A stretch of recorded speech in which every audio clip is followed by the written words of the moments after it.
We all know about the everything bomb and its prominence. Today, I give you the full free Gumbunts tight end game plan, but we will be utilizing Kansas City, taking full advantage of both bunt strong and trio offset weak, free on the channel.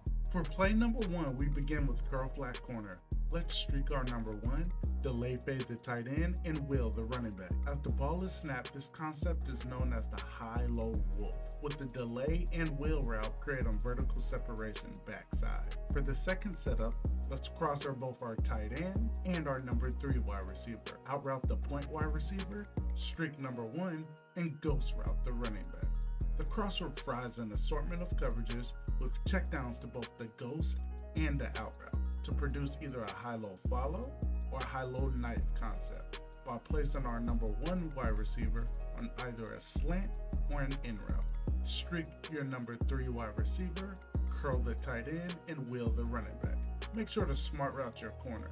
As the play develops, we look to the curl and wheel early, the dig or slant coming across the field, with the corner potentially frying an array of coverages. For base play number two, we take a look at mesh.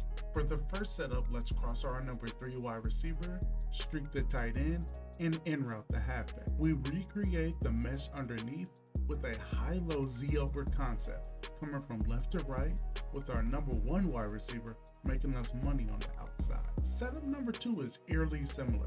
Let's post the number three wide receiver, streak our number one, and lastly wheel the running back. Mesh concepts are great for underneath checkdowns. Never be afraid to take the yards given, while the post and wheel look to get open late. Our last setup goes off without a hitch.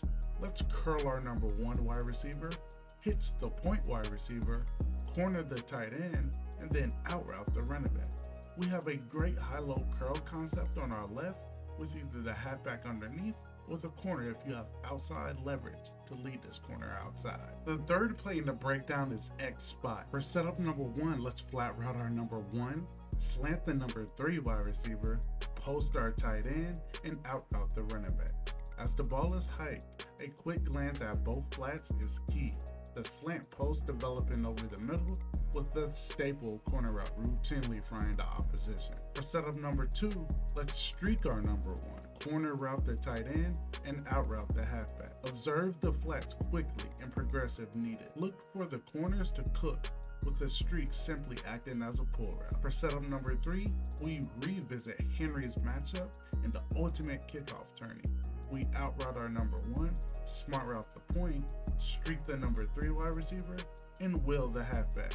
At the snap, we glance at both the wheel and out route, with the chance of this corner cooking his matchup, depending on your opponent's aggression. The last setup provides a simple curl flat concept to get a few yards.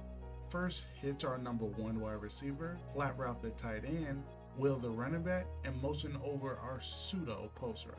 As the play progresses, look for the hitch flat combination on the left, while on the right, our tight end wheel combination stretch the field horizontally as our post sneaks through the back door of cover 2, 3, and 4. Play number 4 is the most explosive in Madden, PA boot over. For setup number 1, let's flashback to Henry's first game versus Don't Care About Ice. Let's curl the point, place the number 3 wide receiver on an out route, streak our tight end, and out route the halfback.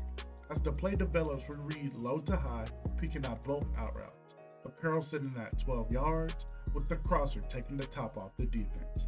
Setup number 2, let's place our number 1 wide receiver on a smart routed dig. Proceed to motion him out to the left. Zig route the number 3, and streak our tight end. The threat of the bomb forces the defense to play different. Look to the zig at the snap, while our crosser and dig backside develop late for good yards. Setup number 3 comes by way of JP Canes. Let's slant our number 3, zig our point wide receiver. The delay fades have since been fixed, so we will block him instead and place our running back on a Texas route, with additional reads to the zig underneath, the slant from right to left, and the bomb over top. Our last setup comes by way of Noah up next. Place our tight end on a post, zig our number 3 wide receiver, and proceed to motion him over. These routes are unique, allowing us to attack on multiple levels. The final play of the breakdown is triple out. Flat route the tight end and wheel the running back. Simply slant the number 1 wide receiver, streak the point, and smart route our corner. This play offers a bomb to the opposite side of the field, with intermediate reads to the wheel and the slant. Setup number 2 was much more conventional. Post our tight end if you can, slant the point wide receiver, outroute the running back, and motion over the deep post. The slant post combination is a staple concept of many offenses, with reads to both flats as well as the deep post cooking over top. In any scheme where passing is a foundational aspect, I highly suggest running at least 10 times a game. Marrying the RPO alert bubble with this inside zone will create a well-balanced attack. Gun bunch tight end is one of the best offenses I've ever seen in Madden, but if you're looking to mix in the non-meta, check out this overpowered scheme in under 3 minutes.